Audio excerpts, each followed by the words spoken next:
بسم الله الرحمن الرحيم. ياسين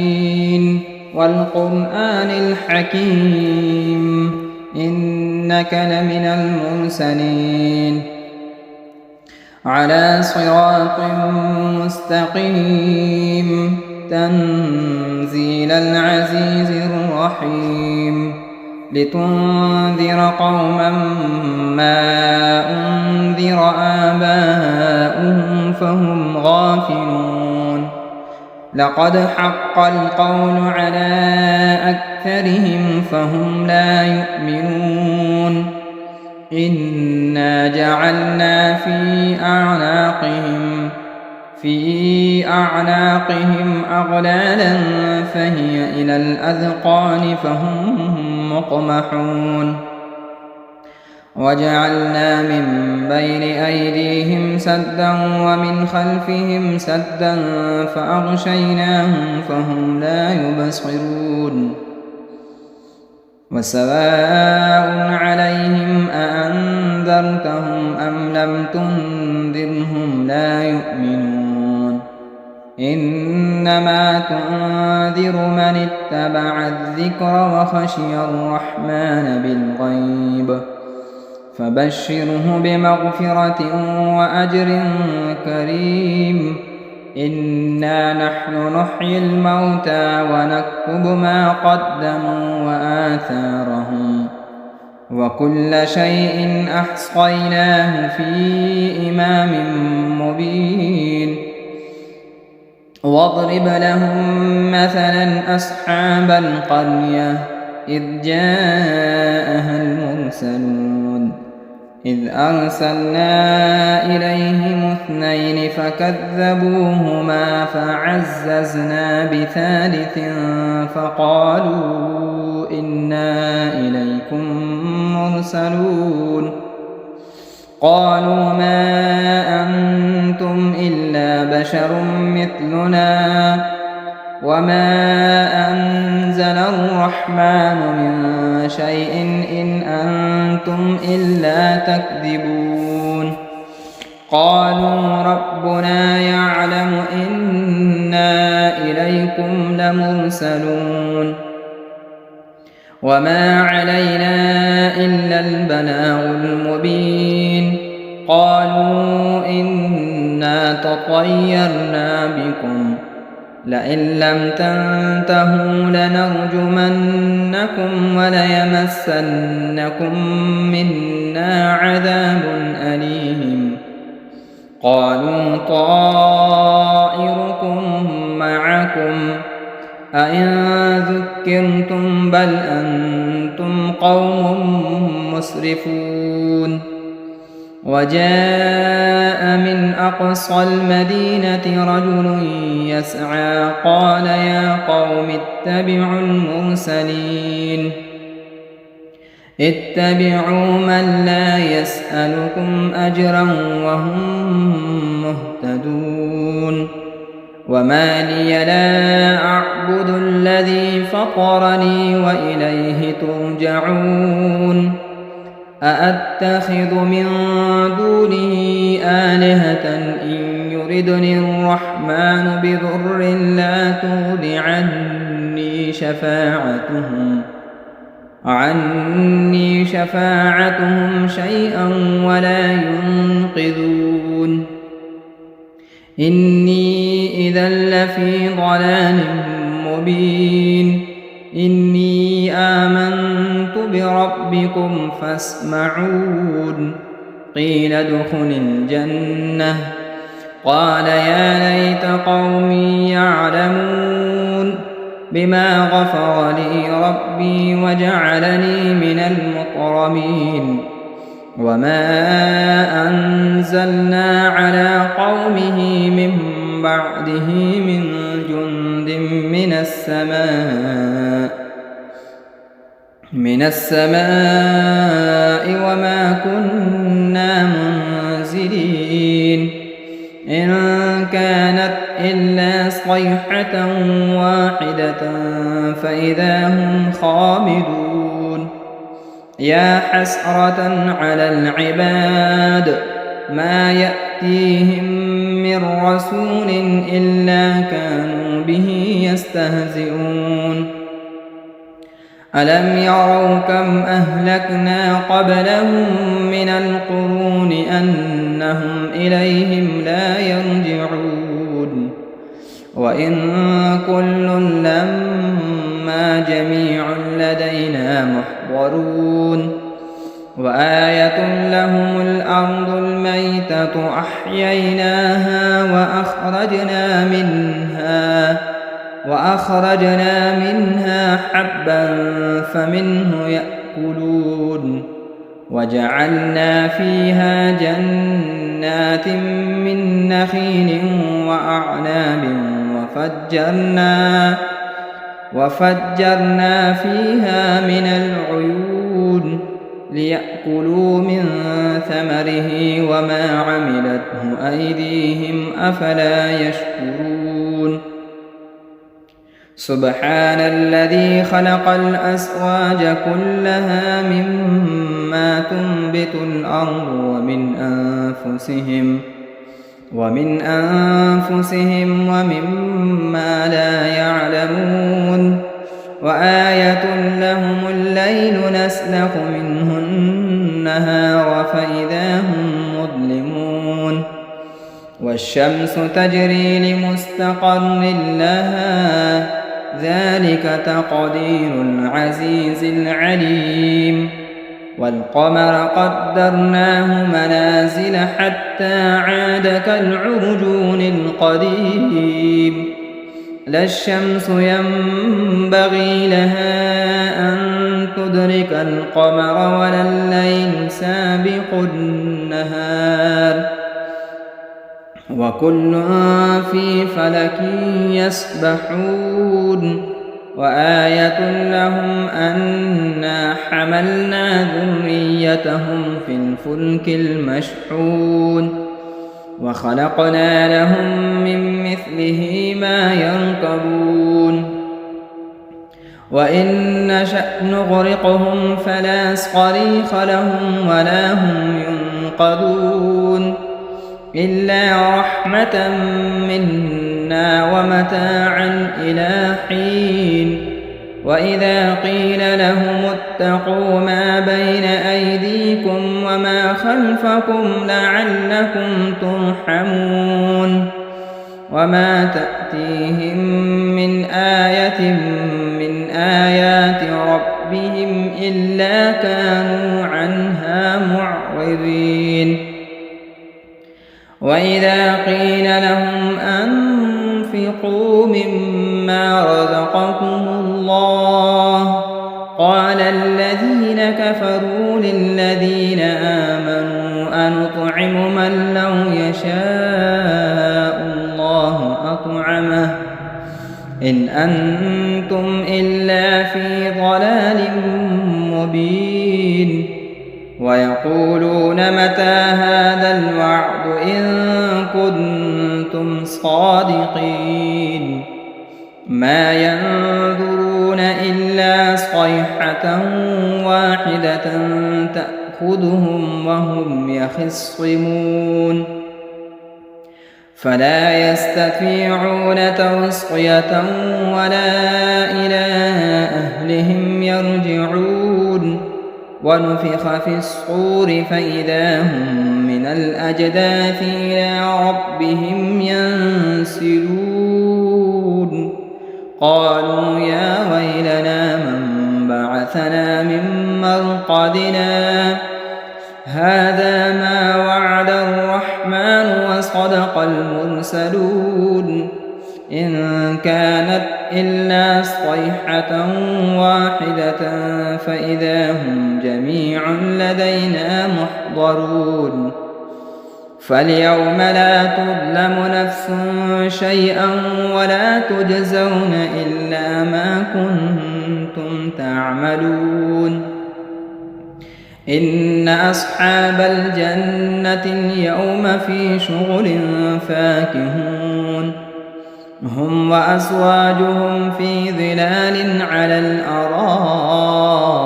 متكئون لهم فيها فاكهة ولهم ما يدعون سلام قولا من رب رحيم وامتازوا اليوم أيها المجرمون ألم أعهد إليكم يا بني آدم ألا تعبدوا الشيطان إنه لكم عدو مبين وأن اعبدوني هذا صراط مستقيم ولقد أضل منكم جبلا كثيرا أفلم تكونوا تعقلون هذه جهنم التي كنتم توعدون اصلوها اليوم بما كنتم تكفرون اليوم نختم على أفواههم وتكلمنا أيديهم وتشهد أرجلهم بما كانوا يكسبون ولو نشاء لطمسنا على أعينهم فاستبقوا الصراط فأنى يبصرون ولو نشاء لمسخناهم على مكانتهم فما استطاعوا مضيا ولا يرجعون ومن نعمره ننكسه في الخلق أفلا يعقلون وما علمناه الشعر وما ينبغي له إن هو إلا ذكر وقرآن مبين لينذر من كان حيا ويحق القول على الكافرين أولم يروا أنا خلقنا لهم مما عملت أيدينا أنعاما فهم لها مالكون وذللناها لهم فمنها ركوبهم ومنها يأكلون ولهم فيها منافع ومشارب أفلا يشكرون واتخذوا من دون الله آلهة لعلهم ينصرون لا يستطيعون نصرهم وهم لهم جند محضرون فلا يحزنك قولهم إنا نعلم ما يسرون وما يعلنون أولم ير الإنسان أنا خلقناه من نطفة فإذا هو خصيم مبين وضرب لنا مثلا ونسي خلقه قال من يحيي العظام وهي رميم قل يحييها الذي أنشأها أول مرة وهو بكل خلق عليم الذي جعل لكم من الشجر الأخضر نارا فإذا أنتم منه توقدون أوليس الذي خلق السماوات والأرض بقادر على أن يخلق مثلهم بلى وهو الخلاق العليم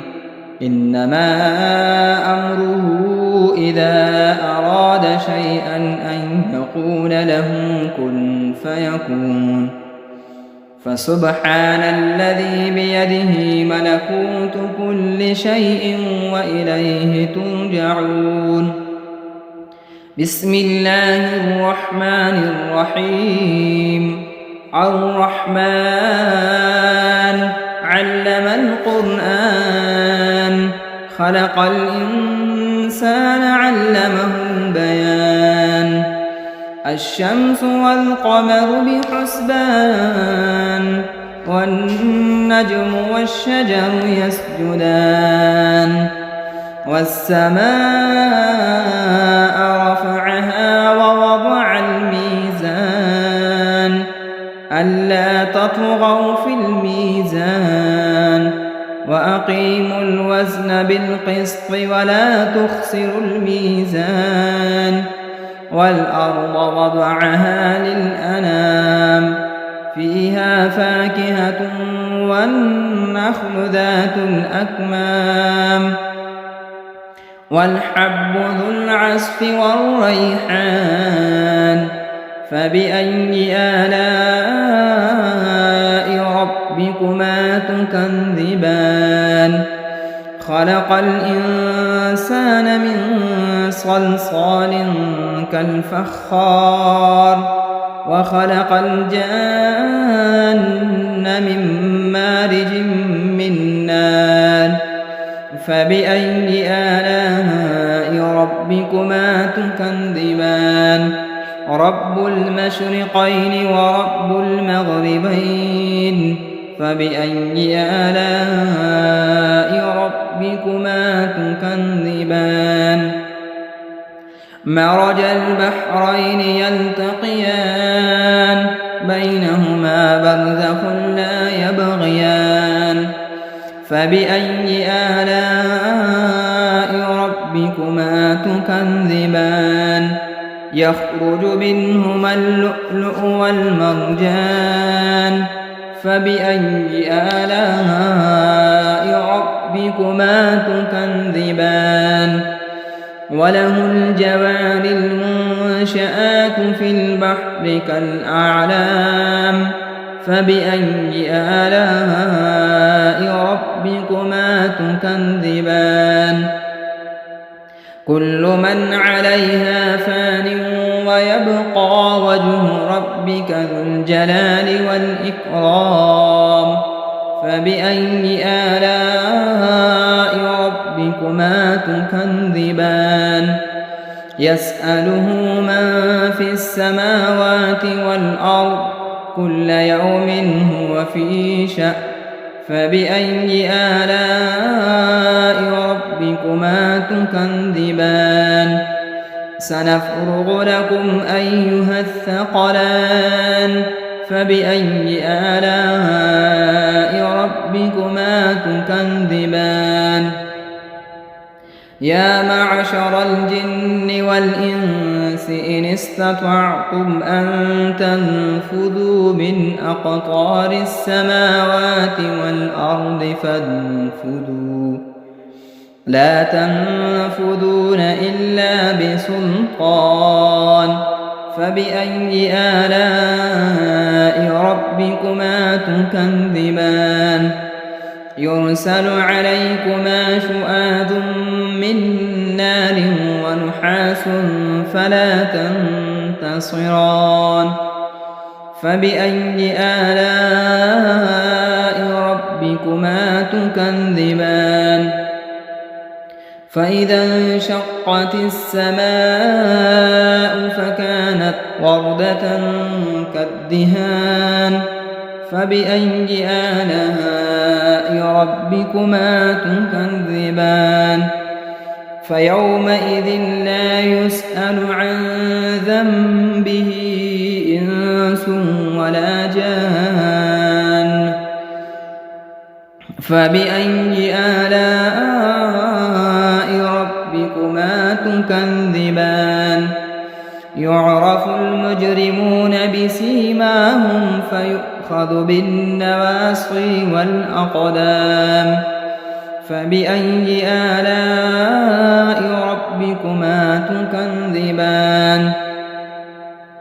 هذه جهنم التي يكذب بها المجرمون يطوفون بينها وبين حميم آن فبأي آلاء ربكما تكذبان ولمن خاف مقام ربه جنتان فبأي آلاء ربكما تكذبان ذواتا أفنان فبأي آلاء ربكما تكذبان فيهما عينان تجريان فبأي آلاء ربكما تكذبان فيهما من كل فاكهة زوجان فبأي آلاء ربكما تكذبان متكئين على فرش بطائنها من استبرق وجنى الجنتين دان فبأي آلاء ربكما تكذبان فيهن قاصرات الطرف لم يطمثهن إنس قبلهم ولا جان فبأي آلاء ربكما تكذبان كأنهن الياقوت والمرجان فبأي آلاء ربكما تكذبان هل جزاء الإحسان إلا الإحسان فبأي آلاء ربكما تكذبان ومن دونهما جنتان فبأي آلاء ربكما تكذبان مدهامتان فبأي آلاء ربكما تكذبان فيهما عينان نضاختان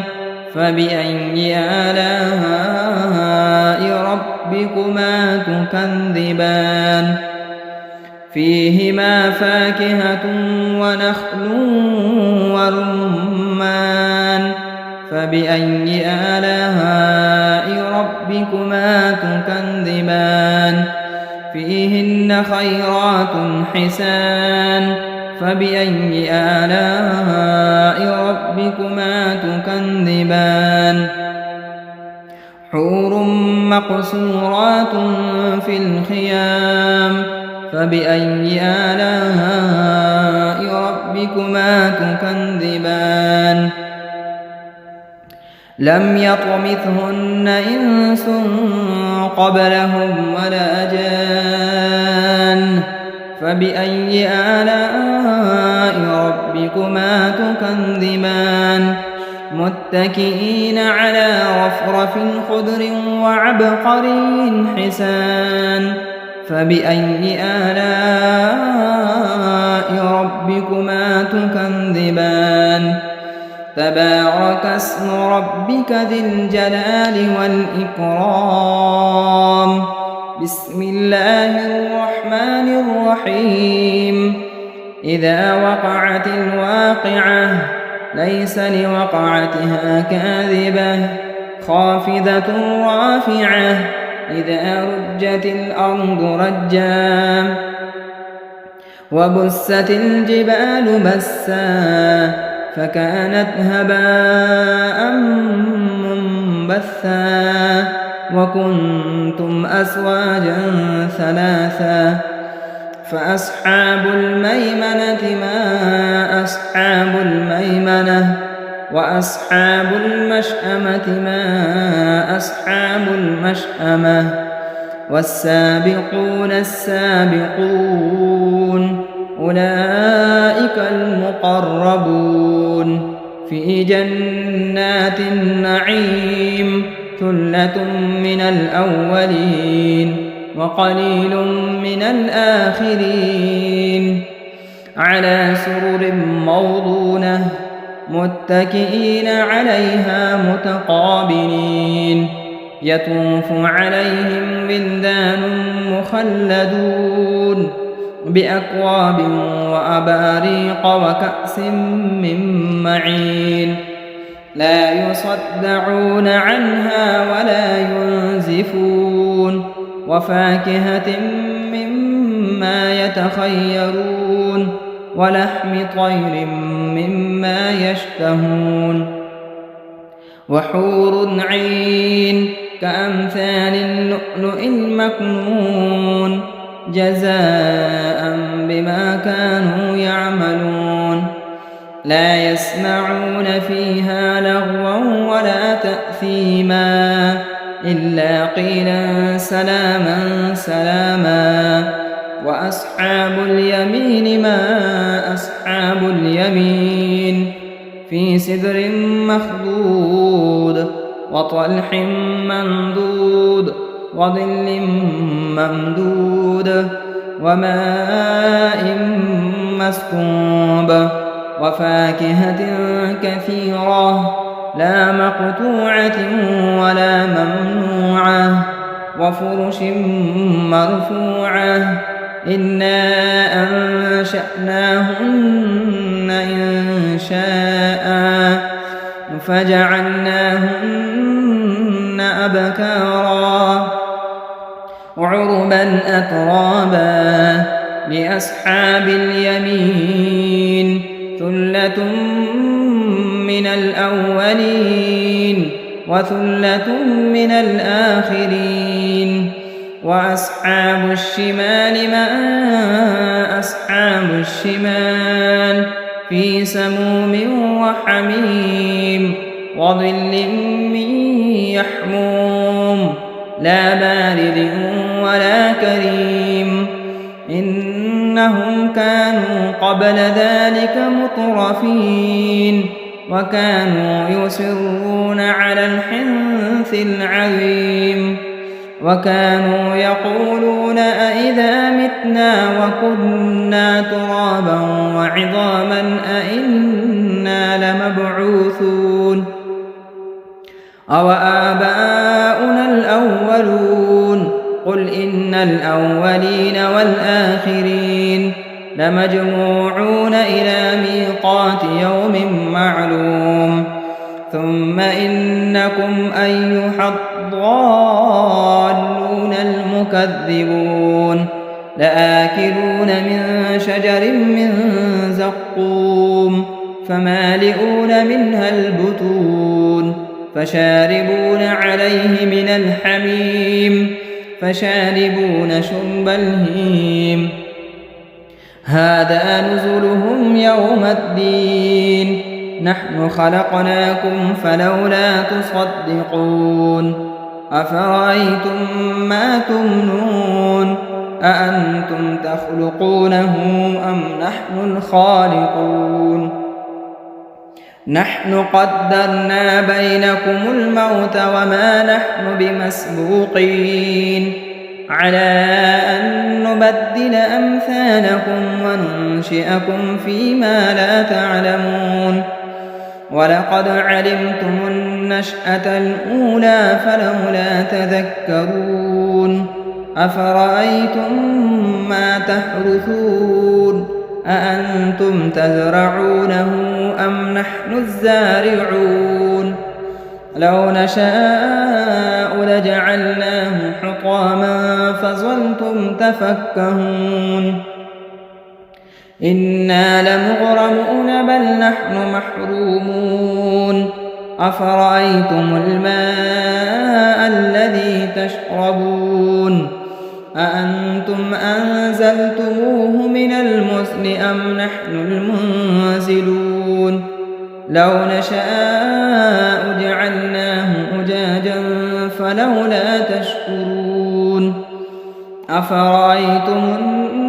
النار التي تورون أأنتم أنشأتم شجرتها أم نحن المنشئون نحن جعلناها تذكرة ومتاعا للمقوين فسبح باسم ربك العظيم فلا أقسم بمواقع النجوم وإنه لقسم لو تعلمون عظيم إنه لقرآن كريم في كتاب مكنون لا يمسه إلا المطهرون تنزيل من رب العالمين أفبهذا الحديث أنتم مدهنون وتجعلون رزقكم أنكم تكذبون فلولا إذا بلغت الحلقوم وأنتم حينئذ تنظرون ونحن أقرب إليه منكم ولكن لا تبصرون فلولا إن كنتم غير مدينين ارجعونها إن كنتم صادقين فأما إن كان من المقربين فروح وريحان وجنة نعيم وأما إن كان من أصحاب اليمين فسلام لك من أصحاب اليمين وأما إن كان من المكذبين الضالين فنزل من حميم وتصلية جحيم إن هذا لهو حق اليقين فسبح باسم ربك العظيم بسم الله الرحمن الرحيم تبارك الذي بيده الملك وهو على كل شيء قدير الذي خلق الموت والحياة ليبلوكم أيكم أحسن عملا وهو العزيز الغفور الذي خلق 7 سماوات طباقا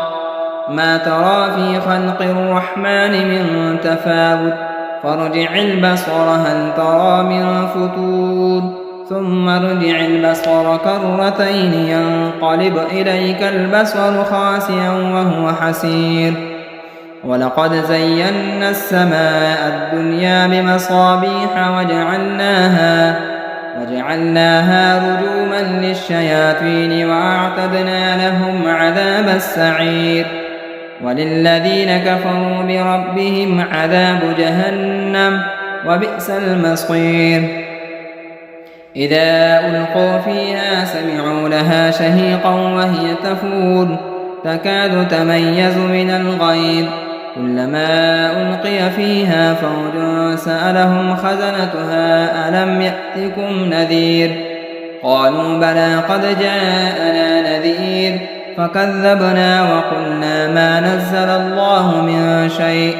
إن أنتم إلا في ضلال كبير وقالوا لو كنا نسمع أو نعقل ما كنا في أصحاب السعير فاعترفوا بذنبهم فسحقا لأصحاب السعير إن الذين يخشون ربهم بالغيب لهم مغفرة وأجر كبير وأسروا قولكم أو اجهروا به